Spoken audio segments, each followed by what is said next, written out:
নমস্কার বন্ধুরা, আমার চ্যানেলে তোমাদের সকলকে স্বাগত জানাই। আজ আমি গোপালের জন্য কয়েকটা মালপোয়া তৈরি করব।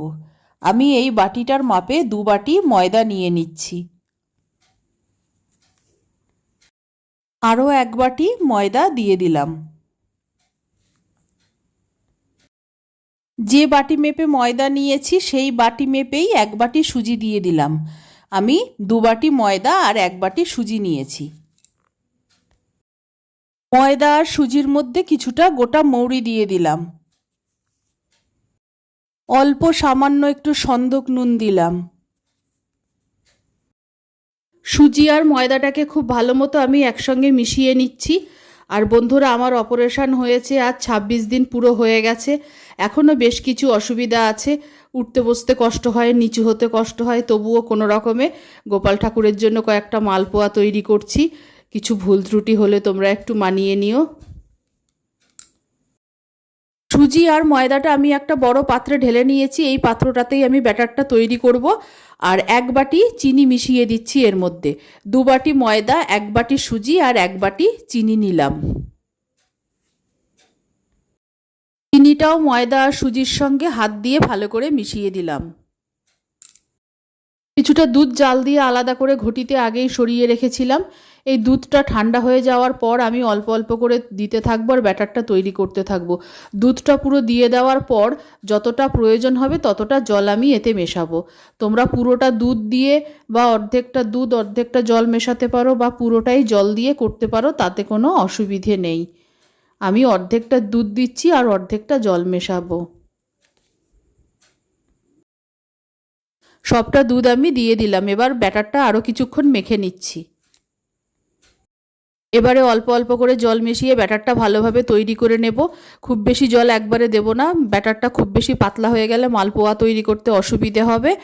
আর ব্যাটারটা খুব মিহিভাবে তৈরি করতে হবে যাতে কোনো লাম্প না থাকে। মালপোয়ার ব্যাটারটা আমি খুব ভালো মতো তৈরি করে নিয়েছি আর খুব ভালো মতো ফেটিয়ে নিয়েছি। ভালো মতো ফেটিয়ে নিলে মালপোয়াটা নরমও হবে আর ভালো ফুলবেও। আর এখন এই ব্যাটারের মধ্যে আমি 2 চামচ মতো গোলাপ জল মিশিয়ে দিচ্ছি। এতে মালপোয়ার গন্ধ আর স্বাদ দুটোই খুব ভালো হবে। এবার এই ব্যাটারটাকে আমি ঘন্টাখানেকের জন্য রেস্টে রেখে দেবো। ব্যাটারটা 1 ঘন্টা রেস্টে রাখার পর ব্যাটারের ঘনত্বটা আমি তোমাদের দেখিয়ে দিচ্ছি। এই ঘনত্বটাই ঠিক আছে। এর থেকে বেশি ঘন বা বেশি পাতলা হলে মালপোয়াটা ভালো হবে না।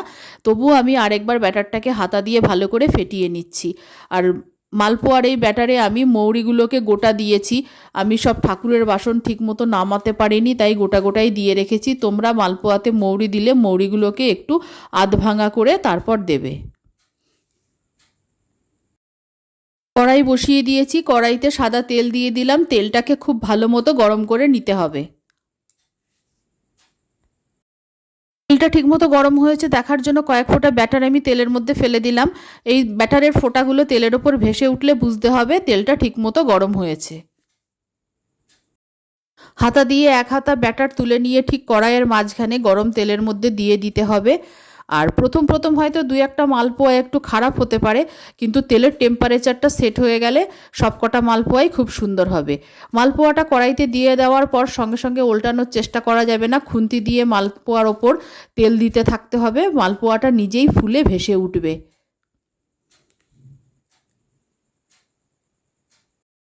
পোয়াটা উল্টে দিয়েছি, এপিঠটাও লাল করে ভেজে নেব। 2 পিঠই লাল করে ভাজা হয়ে গেলে তুলে নেব।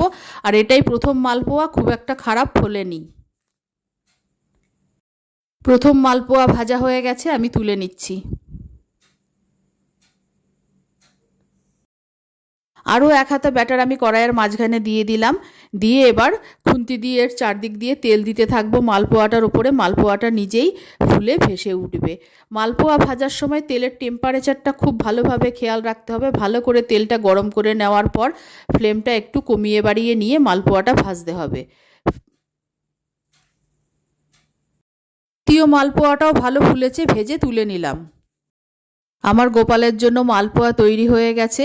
আমার রেসিপি ভালো লাগলে অবশ্যই আমার চ্যানেলকে সাবস্ক্রাইব করো, লাইক করো, শেয়ার করো, আমার পাশে থেকো। আর আমার নতুন পুরনো সকল বন্ধুদের আমার পাশে থাকার জন্য আন্তরিক ধন্যবাদ, ভালোবাসা জানিয়ে আমি আমার ভিডিও শেষ করছি। সকলকে অসংখ্য অসংখ্য ধন্যবাদ।